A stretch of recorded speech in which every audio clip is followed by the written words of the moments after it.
welcome to this very snowy edition of Streaming Media Advanced Forum. Eric, myself, and Dom are here in the UK. In fact, Eric, what is it they're calling it? The Beast from the East or Emma? I can't remember which of those two, or is it a convergence of those? So apparently London doesn't do snow very well. Eric, you mentioned Paddington Station was closed, if I remember correctly. Yeah, they shut down for a couple hours because of ice on the platforms. Oh, no. But they're open again now, and things appear to be running more or less smoothly. But and when I left the Shepherdess's Bush yesterday, I couldn't take the overground. I had to actually take a bus to Clapham Junction to come down to see Dom. So, Dom, introduce yourself. We'll go around here real quick. It's Dom, as usual. You know me by now. Come on, folks. You've been tuning in regularly for nearly, well, what have you been doing? This is episode 8? No, it's not quite a year. It's about 8-10 months. Yeah. Anyway, it's Dom from Ideas. He's got his logo on. Ideas. I'm Tim Siglin. I'm the contributing editor for Streaming Media and also the founding executive director of Help Me Stream, which one of these days I'll actually talk about when we're on here. Eric, introduce yourself. Tim, you keep teasing us with that every episode. All right. Yeah, I'm Eric Schumacher Rasmussen, the VP and editor-in-chief of StreamingMedia.com and Streaming Media Magazine and the Streaming Media events. And Mark, tell us where you are today and who you are. I'm actually home today in San Diego. This is Mark East. I run a company called Don't I Know Media, and we do production and backhaul services for live streaming events. Awesome. And then let's see, Christopher and Hunter, are you guys in Austin today? We're in Austin, Texas. All right, introduce yourselves real quick. Hey everybody, I'm Christopher Levy. I'm the CEO and founder of BuyDRM, and I've got with me today Hunter Levy, our director of marketing. Hello. Awesome. All right, guys. So as we typically do on this, we're going to go around with the regular contributors and talk a little bit about what we've seen. And of course, Eric and Dom and I have been at BBE Streaming Forum. I did a presentation yesterday morning, or moderated a panel for Norwegian Media. Mark, we're going to start with you though, since you're the only one not here in the UK of the four of us. What have you seen interesting in the last month since we did SMAF? What have I seen interesting? Oh man, the ambush. Well, I mean, there's a lot in the Flipboard that I think is interesting to talk about. The thing that I find is most interesting is this the aftermath of the Olympics and all of these pieces that are coming out. There's one in the Flipboard actually talking about how the TV numbers were way down and everything. And the strange thing is, outside of our industry, no one is taking into account the fact that those numbers were more than offset by the increase in viewership online. So I'm not sure how we get to the point where everyone is taking all numbers together. Like, the data is pretty solid at this point. So it's odd that the non-streaming industry, media outlets are completely disregarding the fact that it's just a shift and not a downturn. You know what I mean? Well, and especially since we covered, I mean, the mainstream media covered a couple of months ago, and we've also covered it in streammedia.com, the fact that Nielsen, while they've been trying to figure out rating systems for consumption over time, has been somewhat stymied by the big three broadcasters in the US, saying that those measurements aren't accurate measurements. They're not the measurements they want to use. So we're sort of left, it seems like, in a position where they've been told there aren't good measurement systems, and yet now, because we aren't measuring it, we don't have a story other than the fact that, as you say, it's been offset. Do we have hard numbers though to say what the offset is? Because I get the sense that nobody really knows the true number of live streams, or at least if they do know, they're not publicly saying. It's a valid point. I mean, you've got to take the media out. In this case, in the U.S., you would take NBC's word for it. But they, I mean, they do have solid data to back up their numbers. Whether or not they release that data or the source of that data is up to them. But so yeah, valid point. The media only has to go on what they can verify. But I guess that's kind of the answer to my question then is, how do we get to the point where those numbers are as reliable as Nielsen numbers, and I'm not sure what that answer is. I would think it would have happened by now. The convergence is virtually complete when does the data become reliable? It's funny, I would venture there's actually a market correction going on as they realize that the Nielsen data has traditionally been wildly inaccurate. Nielsen data is quite good with panels at looking at audiences scaling, but when audiences start dropping, does it account for the fact that if you've got here in the UK, Barb's got a panel of 5,000. So if one person decides to not tune into the day, that represents maybe 150,000, 200,000 people dropping off an audience because what they found on their phone was more interesting and it wasn't measured by Barb. So I think the panel system is quite open to not being able to keep up with wild fluctuations just caused by small changes in the audience. But Dom, I wonder though. I mean, my sense is that one of the reasons we're not seeing numbers is that the broadcasters kind of liked it that way. Yeah. And so they're quite frightened about actually having to deal with real numbers. Yeah. So Christopher, I want you to jump in here because you and go ahead. And I know you're going to jump in. So I actually just unmuted my microphone. Yes. But let me actually just say this, because you and Mark have been part of early webcasting, Dom as well. We had this similar issue. Remember in the early days, whether it was the Victoria's Secret webcast or some of these others, where we would say there are millions of people watching this, the internet. and then when analytics actually came into place, it turns out it was like 50,000 or 60,000. Yeah. And yes, we're building back up to those numbers, but that was such a seismic shift where suddenly the CPM rates dropped through the floor. Because we measured, is it accurate that essentially, like Eric's saying, maybe we're not supposed to know the numbers because it impacts the advertising industry fairly significantly. No, it's a really good point. And I just a caveat, I'll just disclose Nielsen's actually our customer, and I'm not sure if y'all are aware, but they are now taking an approach where they have an actual agent of code and an SDK that you can integrate into your mobile apps and your desktop apps now that provide that kind of more, Nielsen type validated data about the consumer usership that you can buy if you participate. Obviously, you have to participate in the program. But for example, one of our customers, Philo, they have that Nielsen agent in their app. I think that you both kind of hit on a really good point, which is, the way you buy ads today for broadcast, they go through a series of direct relationships where NBC actually engages the advertiser and they have a direct business relationship, and it's a long-term drawn out thing. And there's a lot invested in it. On the internet right now, as I'm sure you are all aware, and maybe the audience isn't, but I think the difference is that most of the advertising inventory that's purchased is purchased through a few segmented businesses. And those businesses have the relationships with the advertisers, and the actual content owners don't. And then they are mix mashing in buying inventory and inputting it, and also their own direct ads. So I think you have a channel conflict right now, in essence, where, the question is, who's going to engage the advertisers and maintain those relationships? And you all know that's not easy, especially when you're talking about live events and highly branded stuff. But I think over time we'll start to see more. I think when Nielsen is a world leader in that, I think that model will start to be more prevalent. But the real thing that I think that a company like Nielsen will drive, that has been the weakness, is how do you measure what a user is? I know Dan's hit on this in the past. You've all talked about it. I'm sure we've all had clients that asked us, well, what does this data mean? Is it a hit? Is it a session? Is it a play? You've got the different analytics companies now measuring that data and calling it for people so that they can see. You've got companies like Deliver and Sodexis and Nice People at Work and Conviva. They all even have different ways they report the data. It's not standardized.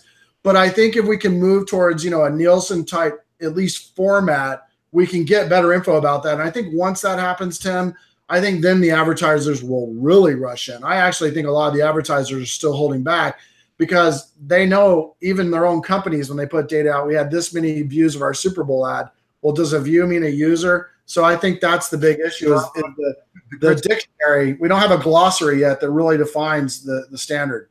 I think the critical measure is, does it convert to a return on the investment in the advertising? You know, if I was BMW, I don't care if I advertise to 28 million people watching a massive sports event or 20 people who are watching a niche event. What I care is that if I spent my 10 million pounds on advertising, I sell 200 million pounds worth of BMWs.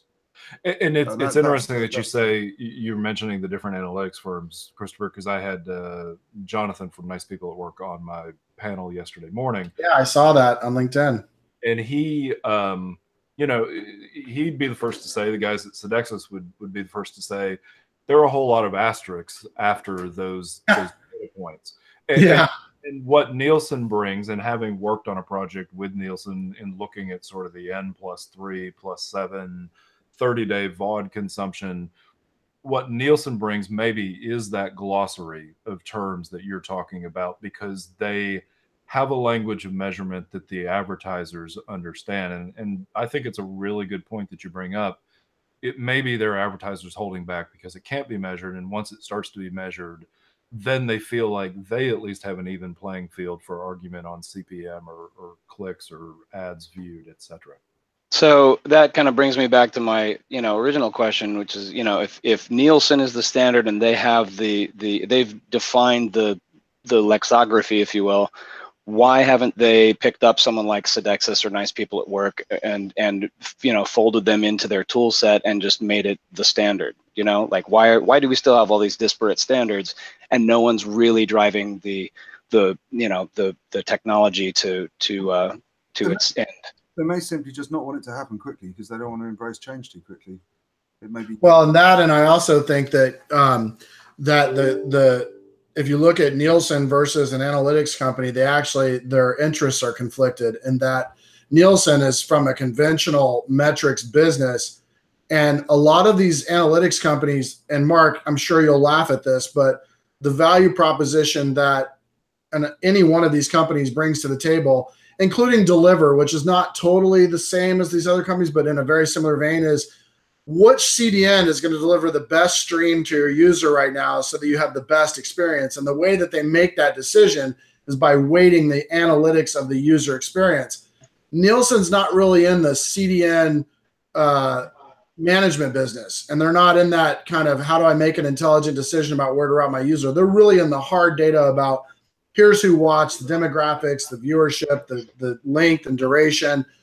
But I think that, over time, I suspect what's going to happen is the advertising industry is going to push all of these companies to standardize on some common metric. That is where I see them headed, because I don't think their interests are aligned. Obviously, didn't Citrix just pick up Sodexis? Was it Citrix? Yeah. So they sold GoToMeeting and picked up Sodexis. The last thing I'll just say is and this may be very conflagratory, but I'm just not sold on a multi-CDN strategy myself. I know that's going to sound crazy, but some of these CDNs are so well built out that do you really need Akamai, Limelight, and Amazon, and AT&T, and Level 3? I don't know. I mean, that's just hard to say. We use 5 different cloud companies to deliver our services, but not because any one of them sucks more than the other, but just because we have such a high level of service level commitment that we have to do that. But if you're just delivering content, does collecting metrics equate to picking CDNs, and do you really need that? I think what the advertising industry will do, like they've done on the web, is push a standard at some point in the streaming business that all companies will have to measure against. I don't know how else we move forward past that.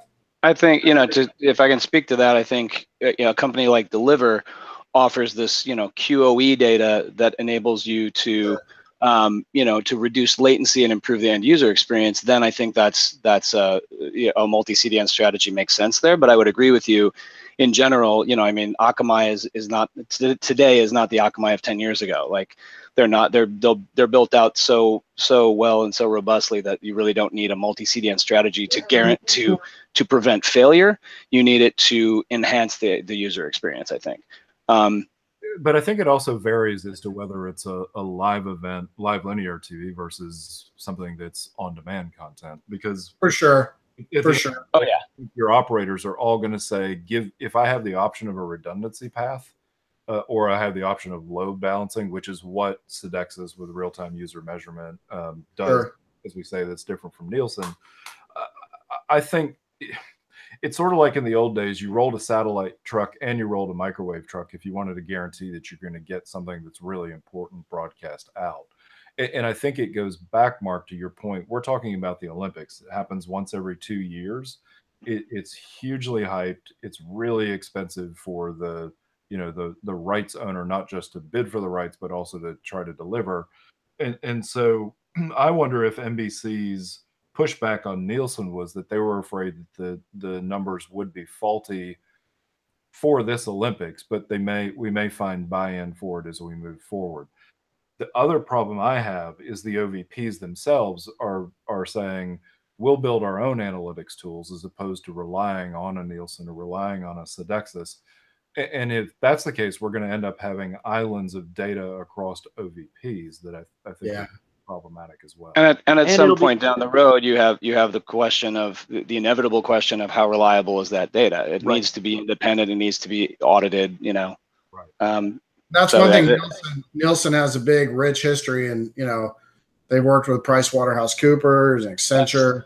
That's what I'm saying. I mean, they've got the base. They've got this long history of being the reliable, independently audited source for this data. Why not enhance their tool set by acquiring some one of these analytics companies that knows the data and knows how to acquire it, and build it into their tool set. They could very easily too, Mark. I can't get too much in the weeds about Nielsen, but I'll just say it could be too that Nielsen publishes an API and a library that they give to the Sodexis, Nice People at Work, Convivas of the world. Absolutely. And let those guys do the session, bit management, user, CDN management. But then when they're done, pass it to the API, Nielsen pulls it up, they clean it up, check it, audit it, and then present it.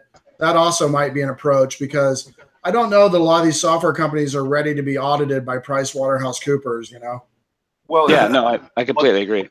One thing we could do there too, Christopher, and again, not getting into the weeds, is you could essentially say, you could ask a Sodexis, give us what you think in terms of the number of actual users, how many views there were, what was the average view, number of simultaneous views, etc. And also provide that API so that what you get there is the ability to sort of measure what a rum company is doing versus what Nielsen's doing. Nielsen privy to both pieces of data, that could actually help Nielsen tweak their solutions as well. Yeah, the only other thing I'm going to add, and I think you're spot on, Tim, is that the last thing, and I think we all know this, is if you have a TiVo or a DirecTV or a Dish or a Comcast or UVerse box, and you're watching something you recorded, we all just jump over the commercials. But on the internet now, with server-side ad insertion and locked playlists and DRM and session tokens, it'll be interesting to see what users think.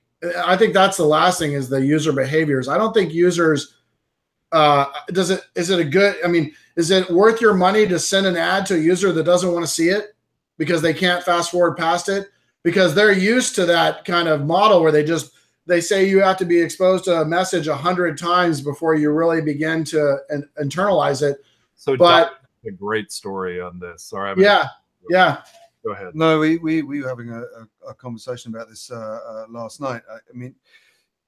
You live in a world that doesn't have advertising. Yeah, the UK predominantly have the regard or the respect or the tolerance of advertising that I believe that you do in the US.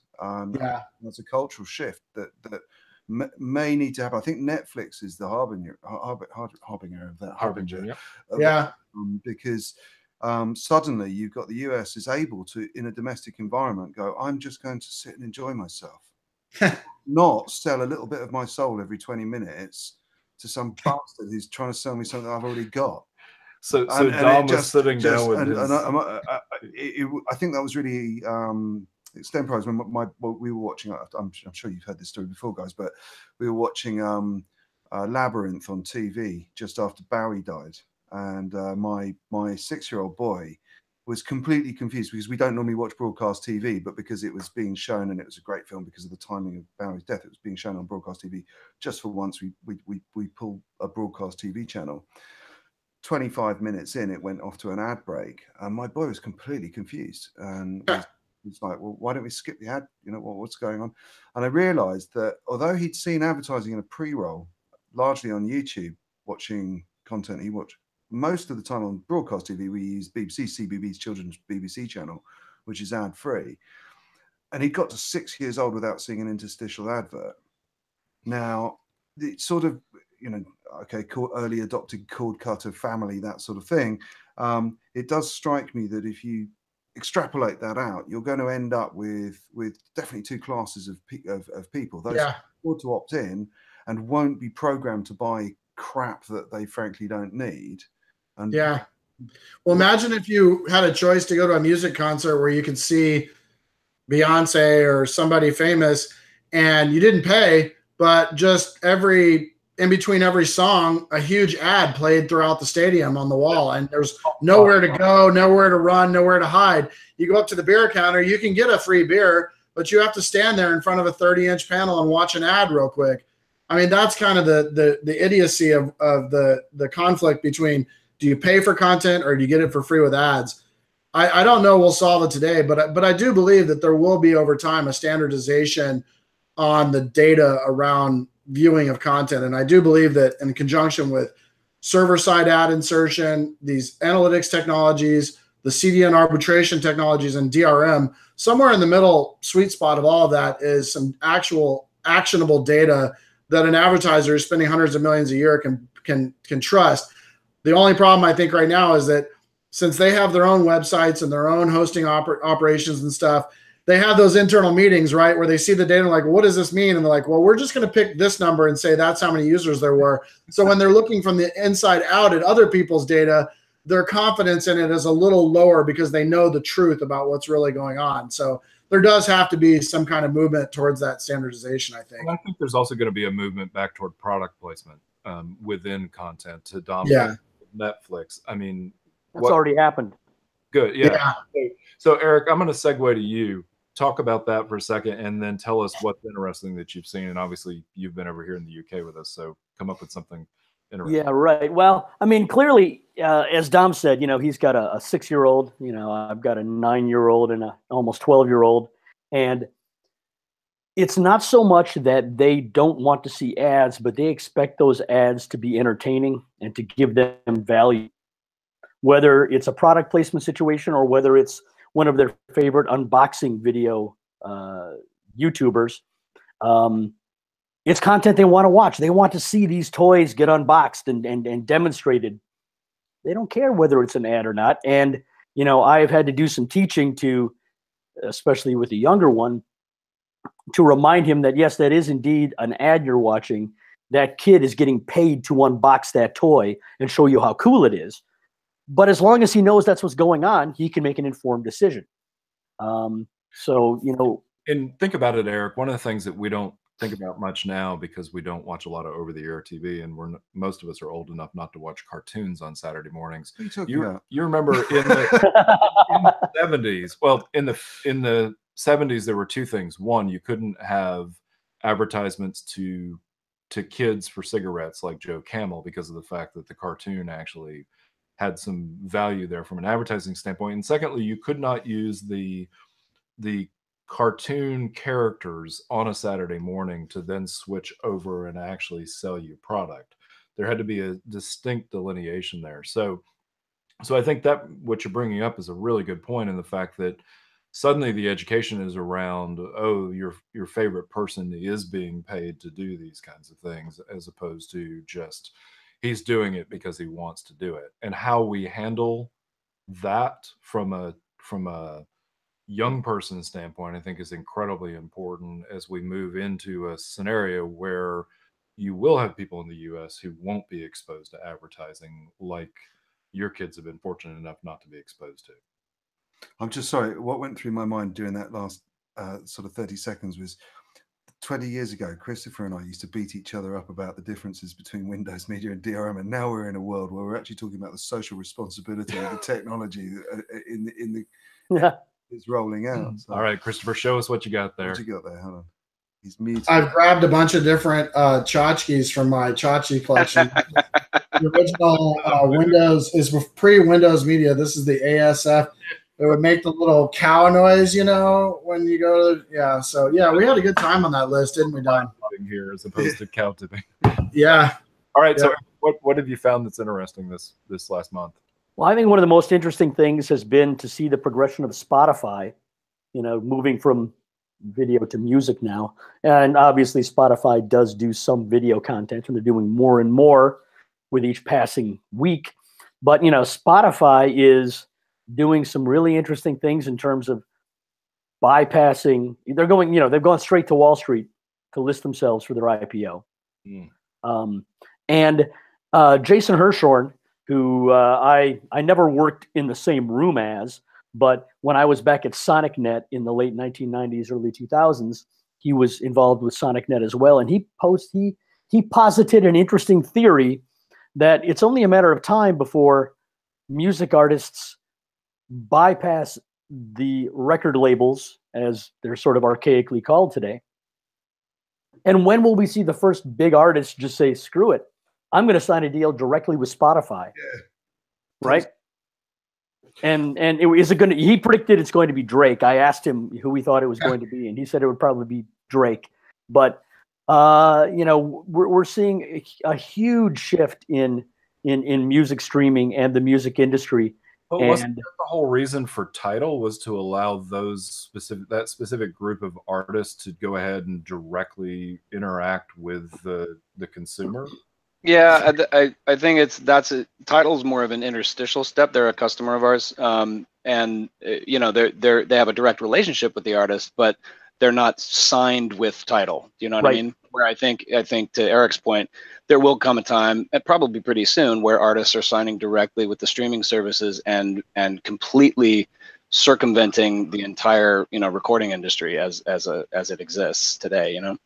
But we're seeing this at large though across our industry, right? Like, it's time to kill the middleman. That's very clear at this point. I mean, you just pick everybody in the business. You know, look at Netflix. They're going to kill all their studios. Disney, they're going to eat all their distributors, pulling ESPN back and Disney movies.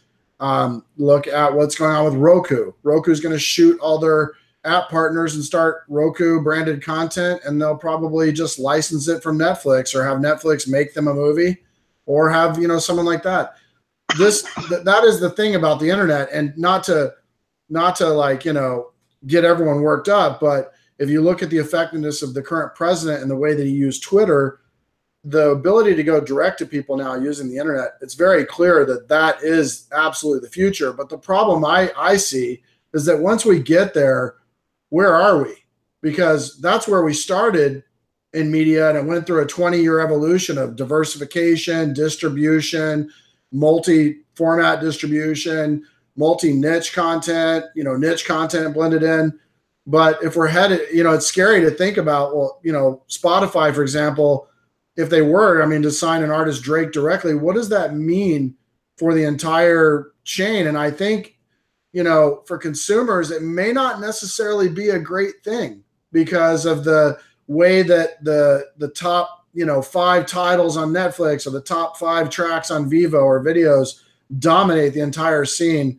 I think on one hand, it will make the content owners and the artists incredibly rich, but I think consumers will suffer because of the lack of diversification of content. And it's kind of a one-way road. Like, there's no way to come back from it that I see. I'll take it one step further, Christopher. This is the equivalent of Drake signing to only play on cassettes and not on 8 tracks and not on LPs, because at the end of the day, you're going to have to buy 3 different versions of technology to listen to the artist that you want to listen to. Yeah, or what happens if an artist sets up their own publishing company?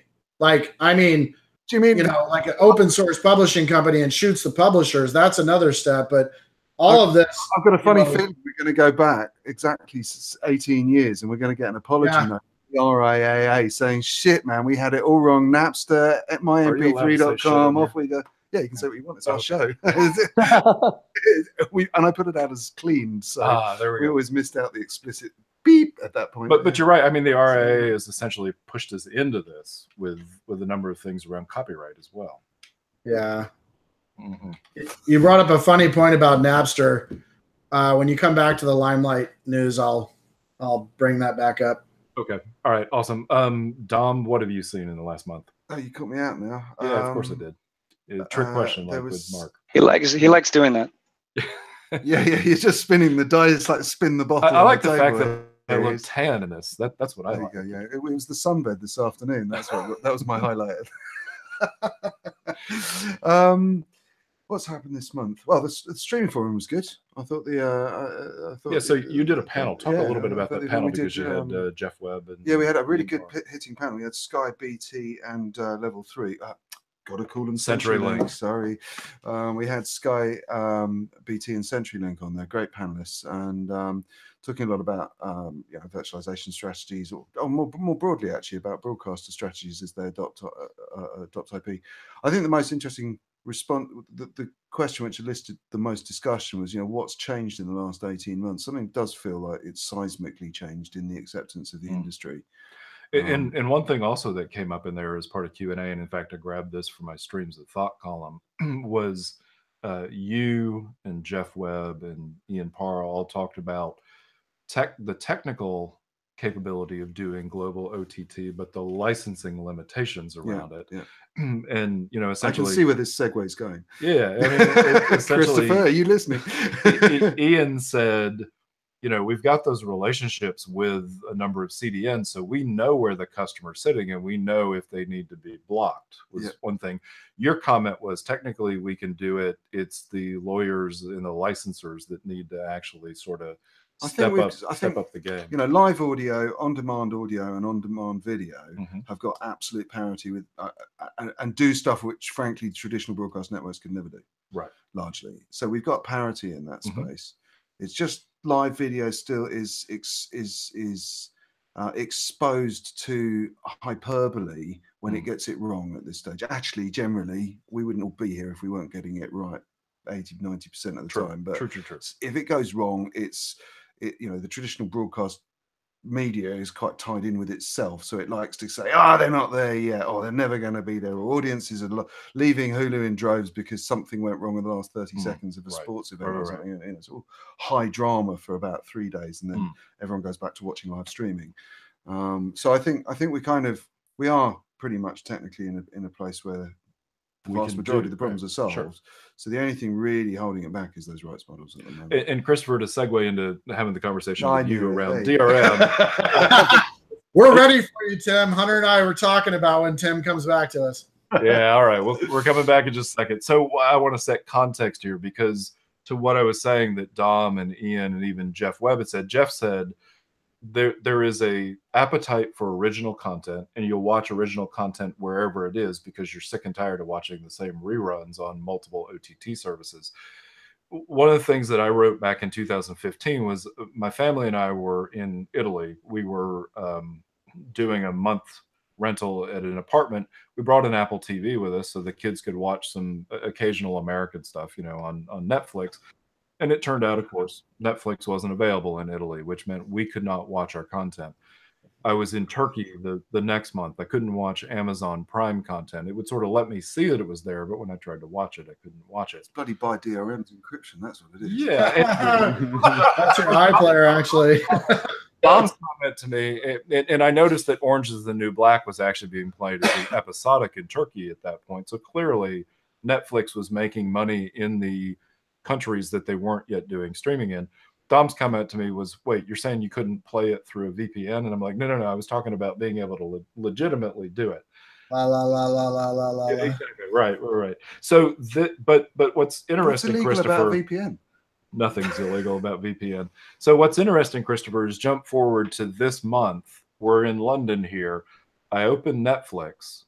I open Amazon Prime, and I'm able to watch content from both of those. Now, I'm not able to watch every piece of content that I would watch in the States because of the licensing, but at least I was able to watch some of Amazon's original content and Netflix original content. And what was really cool was Amazon actually popped up on my phone a little banner that said content to watch while you're abroad. So they clearly know where I am, and they know that they're going to serve me content that I expect to be able to watch, even if it's in a limited form. All that to say, it is a licensing issue. But while that licensing issue plays along, there's something called digital rights management. So talk to us about what DRM is if the audience doesn't understand, perhaps. Oh, thanks, Tim. Well, in a nutshell, DRM is a technology that allows content owners to enforce the rights of their content as it's consumed by users. And when we talk about DRM, what we're talking about is the ability to download a file, or when you go to play a piece of content in iTunes and it says, you want to click here to play this file, you have 24 hours. DRM allows content owners to manage viewing windows of content, offline playback on airplanes and cruise ships. DRM is the technology that allows you to stream your content out to Chromecast or AirPlay or Samsung Screencast. DRM is basically is a rights enforcement technology, and while in the past very cumbersome and kludgy, has become much more of a transparent technology in the video ecosystem. And today, DRM is mostly just a mandatory studio or record label mandated technology for licensing content. And what we'll be talking about at Streaming Media East in May, I believe, right? Eric has given us the grace to go ahead and host a panel about, is we'll be talking about some of the things around deploying DRM, but some of the biggest thing is, most companies come into contact with DRM when they have to fill out the questionnaire to license their content with either a studio or a record label or a distributor. So from the distribution side, that's mostly users these days. The really only time you ever see DRM is, if you've had the unfortunate experience, like you explained earlier, about downloading a file and hitting play before you get on the plane 2 days before, just to make sure it works, only to find out on the plane it doesn't work. But that's the technology that studios and mostly lawyers are using to ensure that the rights of their content are enforced.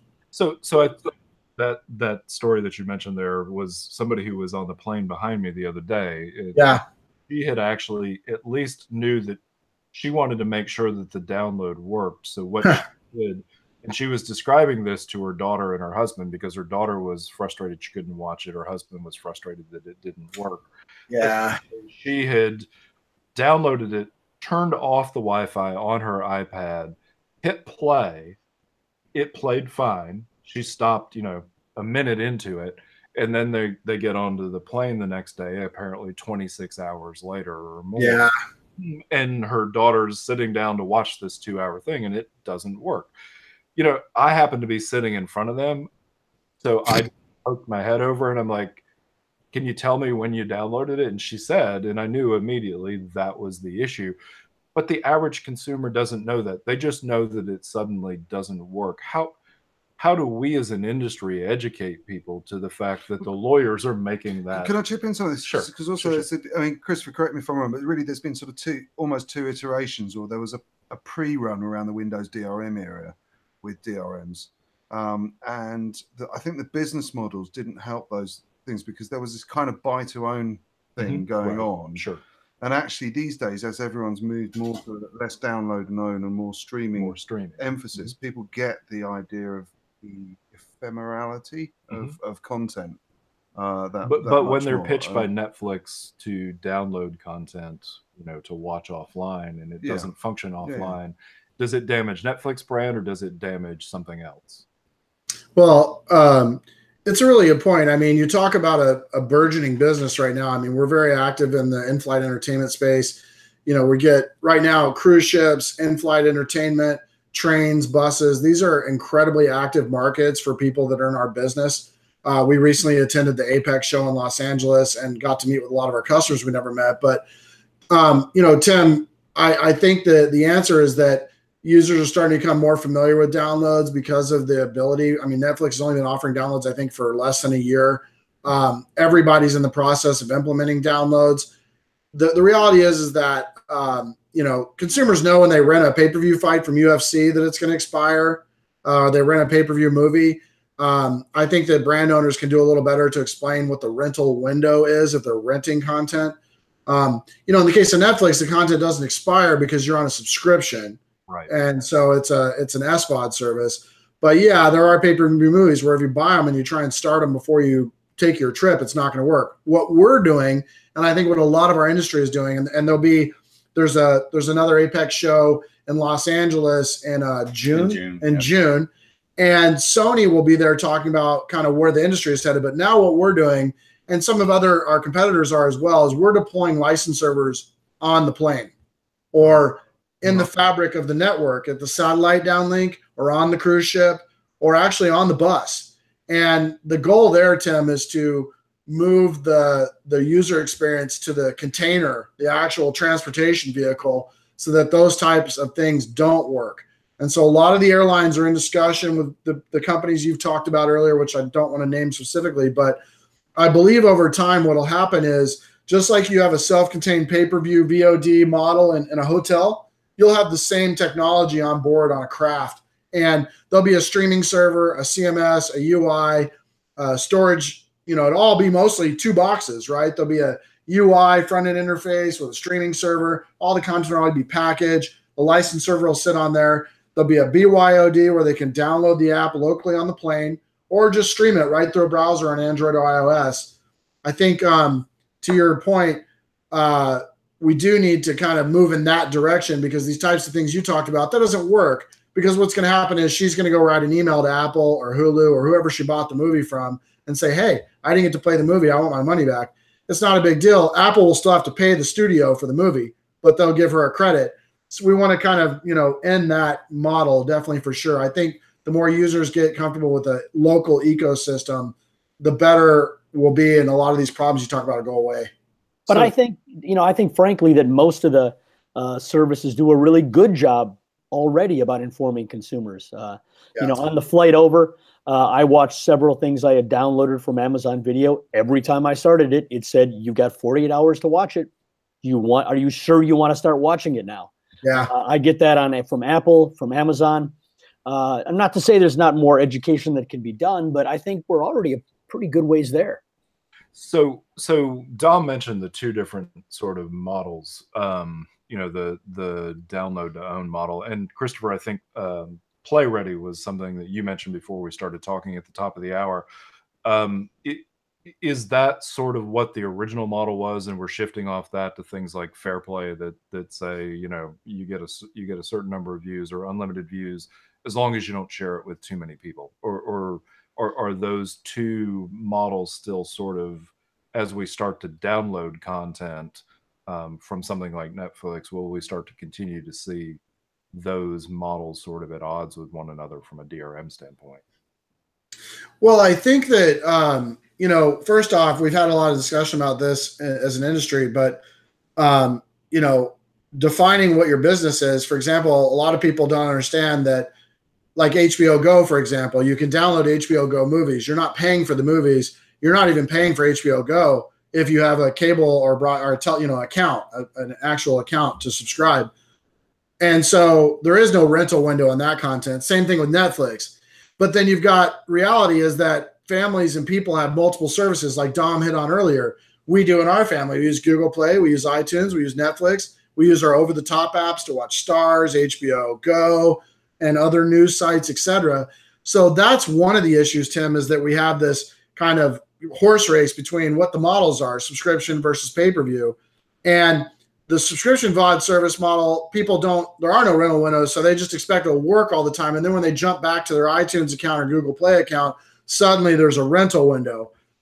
It would be neat to see iTunes and Google Play move to a service where you could just have an SVOD service with iTunes or Google Play, just like Netflix and just like Hulu and other SVOD services.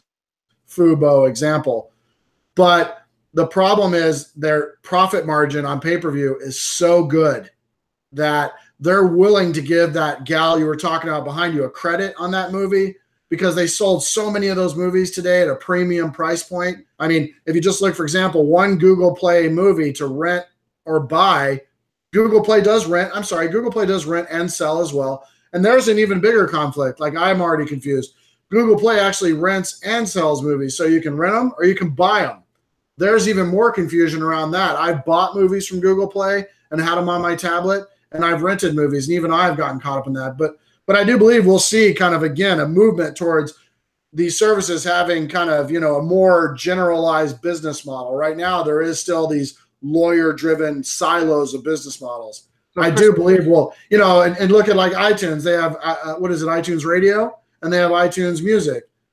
Here again, you know, am I buying music or am I buying access to a streaming service? So that's kind of the confusion. So a question for you, just because it's technically interesting as well as potentially a commercial one. A few years ago, I started to see the emergence of multiple video operators who are going to succeed, Amazon Prime, Netflix, and so on, starting to really get their boots on the ground. But surely at some point, somebody's going to go and wholesale buy accounts off those guys and want a multi-pass so that I have one billing point. It very well could happen. Just on a pure technical level, aside from whether the rights and the lawyers and the world of content will let that happen, key chaining from within one operator is kind of straightforward, but key chaining across multiple different operators presented an interesting technical challenge to me, and I was trying to work out how one might go about actually doing that in a way that you can enforce it without moving off onto a sort of blockchain type model, which then hold on. 46 minutes in before somebody said blockchain. I was wondering as a matter of fact, yesterday in the session that I did, the Cast Lab person said in the next 18 months, blockchain, we see that fully, being implemented. There's a lot of rumor, but that's I'm gonna respectfully disagree with Cast Labs. These are no offense, but these are the guys that were big on ultraviolet too. They still are. And ultraviolet and these locker type services where you have this federated. I know you're dying, Dom. I wanted to be. I mean, I know Todd Lowenstein. I know Michael. I know the whole team over there. We're in a head-to-head relationship in the market, but the studios don't want blockchaining because they don't want their content to be on parity with the other studios, because if they did that, then users could drive down the price of the content because it becomes a commodity. And what they want is that premium valuation on the content, because that's what's driving their entire business. But you bring up a good point, and is federated licensing valuable, and does it work? We have the Movie Now service that they launched. It's really just another locker, just like Ultraviolet. I have not seen video lockers work very well for consumers. I believe, Dom, what would be the ultimate nirvana is, for example, if you've noticed last week, Twitch, Fox, ESPN, several companies are announcing they're getting ready to roll out ad-supported only models, which are the premium content with ads only. It would be nice to have an account, let's say one Netflix account where I can either pay as a subscription on a monthly basis. I can also decide to buy single pieces of content in there, or I also can watch them with ads. If somebody were to figure that out, I believe that would be the nirvana, because DirecTV has figured it out. They have television that has ads. They have broadcast channels that don't have ads, and they have pay-per-view movies. And they revenue all of them pretty equally, apparently. I think that's the nirvana to me of where all these people should head. So one last question on this sort of topic and legacies, lockers, and that kind of thing. I remember, you probably remember, Christopher, when Windows Media Audio, when they were trying to compete with iTunes with selling you, songs. When they send music. Yeah. Later became Xbox Music. Right. But ultimately what they did is they shut down the servers, if you remember correctly, and they had a huge backlash for about a year because they had because they had to turn they had to turn them back on. And then what happened after they turned them back on and they were like, we're gonna leave them on for a while, was they actually told you how to bypass the DRM and output it, burn a CD and then rip the CD. Which I remember brings up that point. I know, and don't forget, I mean, Mark will remember this. NHL, I spoke about this at IBC this past year, where NHL launched their Game Pass offering and then had a dispute with their DRM provider, and the DRM provider shut off all the license servers, and every single subscriber lost all the content that was on their drives. And, we're talking hundreds of games. But, ultimately DRM is going to become a technology that, frankly, you won't talk about a whole lot. It should ultimately just move into the background transparency. Tim, you hit on earlier that PlayReady was the most evolved technology. And just to speak my part about what's the most interesting thing I've seen in the past month or two, PlayReady had persistent licensing in a lot of different locations so you could do downloads. But now we're seeing Google and Apple move with Fairplay and Widevine to that same space. And the more persistent and transparent DRM can become, the more consumers will buy and consume more and more content. I think we're doing a good job. other than the fact you invited a DRM company CEO to talk about DRM, I don't think there's a lot of pain around DRM anymore in the marketplace. I think mostly people are trying to figure out how can I actually use DRM now to drive business models that consumers like. And without DRM, we wouldn't have downloads. So, and we wouldn't have, by the way, it's weird. We wouldn't have downloads on Netflix, but we also wouldn't have Pandora or Spotify or Apple Music, because all of those platforms use DRM exclusively. And I know Steve Jobs isn't going to roll over in his grave right now about this. And I talked about this at IBC, but the music industry went from being no DRM to entirely, completely DRM driven to drive the streaming model. So let's talk about one last DRM piece. You mentioned Limelight, and we're going to bring it forward here. So talk real quick about what this is. Yeah, well, so, Limelight, major player in the space, big content delivery network that has built, a very substantial business. They've survived the ups and downs of the industry. Nathan and the guys and Bill and all them, when they founded this company, Michael, the whole group in Phoenix back in '99, I believe it was. We just had an opportunity to work through them, working with Keith and Steve's team, and they have built a very strong media on-demand platform that actually does live and on-demand. So the interesting thing about Limelight, and Mark, you mentioned Akamai earlier. One thing I wanted to say that I think is hurting Akamai right now is that you can't put a computing process into Akamai's network. You can't run your own origin server, and you can't run your own edge compute processes like packaging or reformatting the edge with Limelight. With Akamai. But what Limelight did, which is very interesting, is they have deployed a brand of a common streaming server, which I'm not at leisure to disclose, but they are packaging this content on the fly into the various different formats using DRM. They're really the first CDN to actively do that as the base. So if you notice in the message here, multi-DRM on the fly. So they're using our technology as a part of that. It's all done through APIs. And basically what Limelight has built is a really killer concept where there is no big volume of files sitting in net storage. Like with Akamai right now, if you wanted to use Dash and Smooth Streaming and HLS, let's say specifically independently with each 3 different DRMs, you've got to create those files, encode them. You've got to package them with DRM. You've got to upload them. And now sitting in net storage are 3 different silos of content that you're getting $100,000 a month storage bill for. With Limelight, you have one source MP4 origin digital glass master file, and they're taking that file, manipulating it on the fly on a per user basis. Now, I know we're all familiar with this, but from an industry standpoint, I think it's a revolutionary thing because it's going to allow people to be they're going to be able to deliver, they're going to spend their money where if you were spending $100,000 a month, where you were spending $60,000 on storage and $40,000 on CDN, now you're actually going to spend $100,000 or $99,000 on delivery because you're only going to have one source file sitting there in the origin at Limelight, and they're going to manipulate that and turn it into all the variants you need. So I predicted this change some time ago, is that the entire CDN industry is going to move from a model where the net storage model, where all these CDNs make all their hay. For example, Akamai, their net storage business, it's bigger than their CDN business. That's all going away because CDNs are going to move back to transport and compute businesses. And so where your bandwidth is here and your storage is here, it's going to be the exact opposite because of technologies like Wowza, Flusonic, unified streaming, and all these streaming servers. What's going to happen is they're all going to drive into that model. And that's where I think the sweet spot will be. Fragmented MP4, following ID. Yeah. Awesome. So if we can, I think it'd be interesting to translate everything you just said into like a real world customer base equation. So if I'm Akamai and I haven't implemented a similar on-the-fly DRM solution on my platform yet, what customers am I losing right now? Without naming names, obviously, but like what types of customers are sitting on Akamai's network right now that are going to perhaps migrate to Limelight because of this new technology? VOD customers for sure, because on-the-fly packaging is obviously primarily a VOD concept. Although Limelight, you can inbound a live feed, but live, obviously, you don't store live files on the network in large space. Mark, I would say companies that are delivering sports, high volume, high platform plays that aren't like sports highlights, news highlights, military, government video, stuff that needs to be ubiquitous and everywhere all the time, and they don't want to use YouTube solely. This business will be very beneficial to them.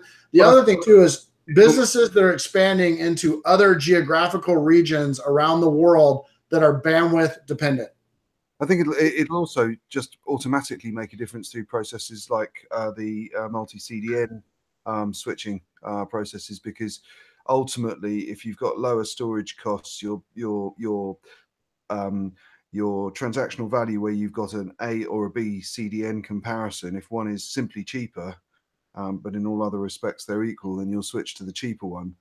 So if you're taking 90% of your storage cost out of what you're factoring into your delivery cost, however your contracting is, if that gets passed through to the metrics that the CDN switching is analyzing when it's making the decision about which CDN to deliver, it's always going to take you to the cheaper one if it's on parity in every other QoE measurement. So it's just simple. But I think the thing is, we've hit the point in the industry where there are so many different devices: phones, tablets, smart TVs, computers, dedicated playback terminals, in-car audio, home entertainment centers, dedicated playback platforms. And to say, oh, we've got this format stored up on the internet on a hard drive on a CDN, that just won't work and it won't scale. So as you move into these bandwidth challenged environments, the packaging on the fly model mark for VOD for those types of industries I named, I think will be the model that in a couple of years, we just won't see people contracting CDNs for large amounts of storage anymore, because there just won't be any. Here's the last thing that's going to drive that. And I'm going to talk about this in Streaming Media East on our panel. Right now, the entire entertainment industry uses per session based watermarking in their screener and preview platforms. And they are able to stamp out piracy within almost a hair of 100% entirely. For example, in our multi-screener platform that a major studio uses to power a $4 billion business, every single file is made on the fly when the user requests it with a forensic watermark, a visual watermark. It's formatted in DRM. There's a session token. It's streamed or downloaded to their machine. That model will be the prevalent consumer model in the next 5 years, because that is the only way that they will stomp out the Codys of the world. Because the second a user rebroadcasts a file or stream, they'll know exactly who it is. So that's another thing that's going to drive these CDNs to get rid of net storage and move to a real-time, on-the-fly model for delivering media. And what's interesting about that, Christopher, is it brings us back around to advertising that we talked about at the beginning. From a personalization of advertising, if you're doing these kinds of sessions and you know who you're delivering to and where they are, because the CDNs obviously know where they are, then that ability to do at least localized advertising, is, if not personalized, certainly rises. Tim, I just want to cut you off here. Right, we've only got a couple of minutes left. All right. So before we finish, what did you find most interesting in the last couple of weeks? And yeah. Yeah. No, don't ask him that. How does it taste? No, don't ask him that, Tim. What are you having for dinner? And he's having a burger. Oh. And that's going to cut us off in about 10 minutes at the latest, but we can't really have it. So we can't go on and on here. Sure. Okay. Stream about it. You've got a minute. Yeah. So let me actually. So what I found most interesting was I love Eric's programming of the streaming forum. Yeah. I'm excited for his programming of streaming. Thank you. Nice job, Eric. Thanks. Yeah. And I think it's going to bring a new touch to the right. To the whole so ultimately, what I found this week is I think a number of companies recognizing some of the things that Christopher said and some of the things that Cast Labs had said, which is DRM is part of a larger ecosystem that benefits the user experience and the viewer experience, as opposed to inhibiting the experience. And it says it's a sign of maturity and where we are as an industry growing up. Now, having said that, we're in the 20th anniversary of streaming. Help Me Stream is a not-for-profit that I've set up. The idea here is to actually help NGOs in emerging markets that aren't big enough for somebody like a Netflix or Amazon to go into at this point, to tie those NGOs with critical messaging, whether it's about AIDS education, etc., to companies and individuals within the streaming space who have the expertise to help them get that message out. Part of the idea there is, a straight up 501c3, but part of it's also the industry figuring out how to approach those emerging markets and do good before they go in and try to dominate the market. That's a short version of what Help Me Stream is. Cool. You're going to be a busy man, Tim Siglin. Yes, sir. Well, I imagine my butt being back in the seat of an airplane will probably be fairly 24 hours now. Yeah. Yeah, exactly. All right. So with that, we're going to roll out here. The next one that we'll be doing is just prior to NAB. I think that's April 5th. That's 2 days after I turn 49. Magnus and JT. Yeah, Magnus and JT. We look forward to that. Christopher, Hunter, we really appreciate you guys being on here. And thank you. Thank you. I'm Tim Siglin and taking us out here for the end of this Streaming Media Advanced Forum. See you soon, guys. Well soon, Eric. Have fun. Thank you. Bye, everyone. Bye, Mark. Bye, Eric. See you, buddy.